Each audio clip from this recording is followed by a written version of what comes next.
دو تین بہت ضروری باتیں مسجد کے متعلق. پہلی بات تو یہ کہ وہ کون لوگ ہیں جو مسجد بناتے ہیں؟ وہ کون ہیں جن کے دل میں درد ہوتا ہے مسجد کا؟ اللہ کریم نے ان کے بڑے درجات کی بات کی، کیونکہ مسجد بنانے کا خیال، مسجد بنانے کا ذکر ہر ایک کے ذہن میں تو نہیں آتا ہے. اور پھر جن لوگوں کے دل میں مسجد کی فکر پیدا ہوتی ہے، مسجد بنانے کا خیال پیدا ہوتا ہے، مسجد کی تعمیر کی فکر ہوتی ہے، مسجد کے کام میں جو لوگ لگ جاتے ہیں، اللہ نے ان کو اپنا پسندیدہ بندہ بتایا کہ وہی لوگ متقی ہیں، بڑے پرہیزگار ہیں، اللہ سے ڈرنے والے لوگ ہیں، جن کو اس بات کا فکر ہے کہ اللہ کا گھر تعمیر ہو جائے. اب مسجد کی تعمیر کے پیچھے یہ جو متقی لوگ ہیں، پرہیزگار لوگ ہیں، جن کو قرآن نے کہا کہ یہ بہت اچھے ہیں، ان کے دلوں میں درد ہے، یہ لوگوں کے لیے بھی محبت کا جذبہ رکھتے ہیں، تو یہ ان کا مقصد کیا ہے مسجد بنانے کا؟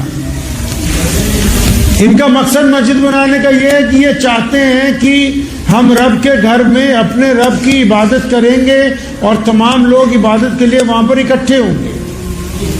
اب رب کا مقصد کیا ہے عبادت کروانے کا؟ تو اللہ کریم چاہتے ہیں کہ جو لوگ میرے بندے میری عبادت کرنے کے لیے آئیں گے، جو میرے آگے سجدہ کرنے آئیں گے، جو رب کو منانے کے لیے آئیں گے، وہ رب کے رسول صلی اللہ علیہ وسلم کے حکم کے مطابق زندگی گزاریں گے. تین باتیں ہو گئی. پہلی یہ کہ مسجد بنانے والے لوگ بھی بڑے قابل احترام ہیں، ان کی عزت ہونی چاہیے،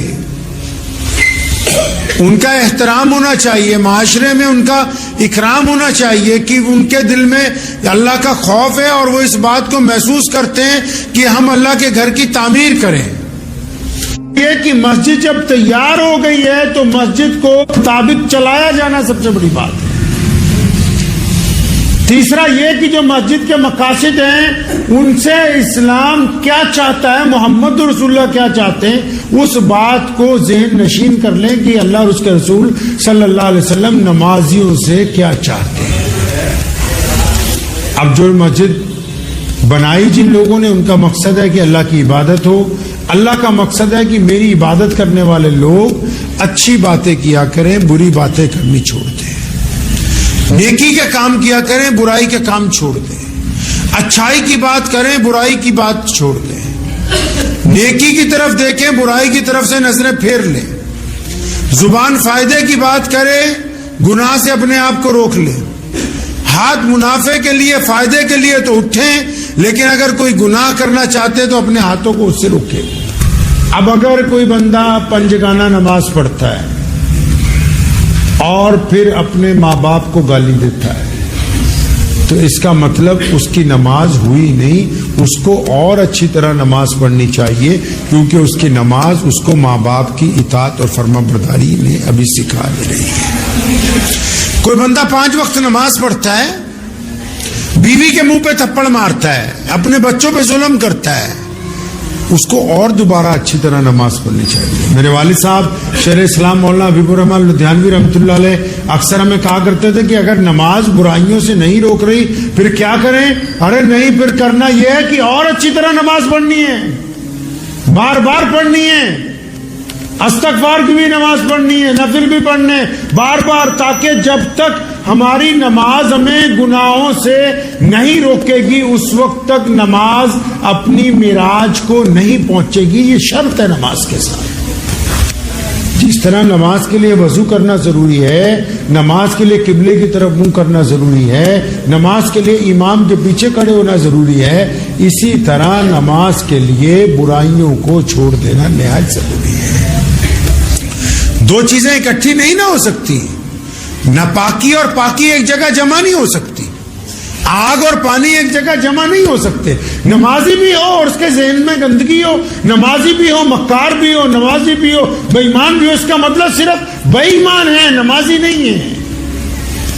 امیر المومنین سیدنا عمر بن خطاب رضی اللہ تعالی عنہ مسجد نبوی میں تشریف رکھتے ہیں. ایک صاحب ان کے پاس بیٹھے ہوئے ہیں. اتنی دیر میں ایک بندہ مسجد میں آیا، اس نے نفل کی نیت باندھ لی.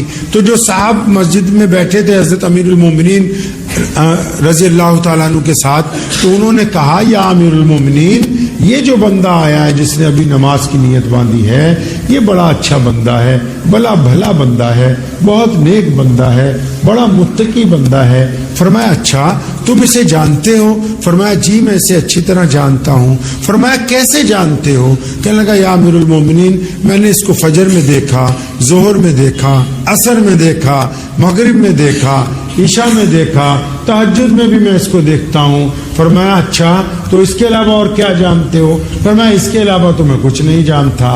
فرمایا نہیں اس کے گھر جاؤ, ماں باپ سے پوچھو, اس کی بیوی بچوں سے پوچھو, اس کے پڑوسیوں سے پوچھو, وہ اگر کہیں یہ مرد صالح ہے تب یہ مرد صالح ہے, وہ اگر کہیں یہ ٹھگ بے ایمان ہے تو یہ ٹھگ بے ایمان ہے, یہ مرد صالح نہیں ہے.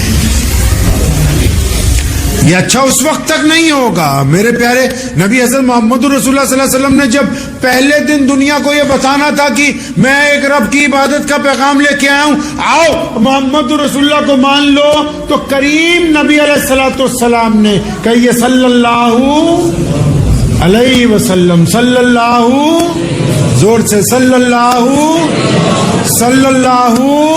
علیہ وسلم. تو کریم نبی علیہ السلام نے یہ نہیں کہا, دیکھیں نبی علیہ السلام کی حکمت, یہ نہیں کہا لوگوں کو سب سے پہلے کہ آؤ ایک اللہ کو. بڑی خوبصورت سی بات نبی علیہ السلام نے کفار مکہ کے سامنے رکھی. وہ فرمایا تمہارا محمد کے بارے میں کیا خیال ہے؟ صلی اللہ علیہ وسلم کیا خیال ہے تمہارا ہمارے بارے میں؟ 40 سال ہو گئے تھے ان لوگوں کے بیچ میں, پوچھا کیا خیال ہے تمہارا ہمارے بارے میں بتاؤ. اب بیوپاری اٹھ کے کھڑے ہوئے, انہوں نے کہا محمد صلی اللہ علیہ وسلم آپ سے اچھا تو کاروبار کرنے والا ایماندار صالح کوئی ہے ہی نہیں مکے میں, آپ ہیں اکیلے جن کے ساتھ اگر ایمانداری کے چرچے کیے جا سکتے ہیں, جن کی پیٹھ کے پیچھے وہ صرف محمد علیہ السلام ہے. اب جب بیپاریوں نے اپنی صفت بیان کی نبی علیہ السلام کی, تو پھر عورتوں نے اٹھ کے کہا کہ محمد صلی اللہ علیہ وسلم آپ جیسا مرد صالح, آپ جیسا بہترین انسان جس نے کبھی بیٹی کی طرف, کسی کی بہن کی طرف آنکھ اٹھا کے بھی نہیں دیکھا, شرم و حیا کے مجسم ہے, جو صاحب خلق عظیم ہے, آپ جیسا تو کوئی نہیں. غلام اٹھ کے کھڑے ہوئے کہ محمد صلی اللہ علیہ وسلم آپ بتائیں مکے میں تو آپ جیسا کوئی غریب پرور ہی نہیں ہے, آپ جب ملتے ہیں ہمارے زخموں پر ملہم لگاتے ہیں, آپ جب ملتے ہیں ہمیں کھانا کھلاتے ہیں, آپ جب ملتے ہیں ہمیں پھٹے ہوئے کپڑوں میں نئے لباس پہنا دیتے ہیں, آپ جب ملتے ہیں ہماری جگہ چکی چلا دیتے ہیں. مکے میں اور بہت دنیا ہوگی لیکن آپ جیسا غریب پرور کوئی نہیں ہے. یہ اسلام کا انقلابی پیغام ہے جو کائنات کے سامنے رسول اللہ صلی اللہ علیہ وسلم نے رکھا ہے.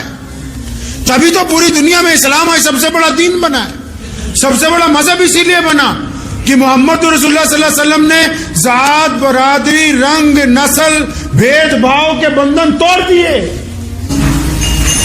محمود بادشاہ تھا, ایاز کون تھا؟ اس کا غلام. لیکن جب نماز کھڑی ہوتی ہے مؤذن کہتا ہے اللہ اکبر اللہ اکبر, بادشاہ بھی دوڑا دوڑا نماز کے لیے آ رہا ہے, غلام بھی دوڑا دوڑا نماز کے لیے آ رہا ہے, تو دونوں ایک ساتھ کندھے سے کندھا جوڑ کر کھڑے ہیں. تو اس نے کہا نا کہ آگے آئے لڑائی میں اگر وقت نماز قبلہ رو ہو کے زمین بوس ہوئی قوم حجاز, ایک ہی صف میں کھڑے ہو گئے محمود اور ایاز, نہ کوئی بندہ رہا نہ کوئی بندہ نواز, بندہ صاحب و محتاج و غنی ایک ہوئے, تیری دربار میں پہنچے تو سبھی ایک ہوئے.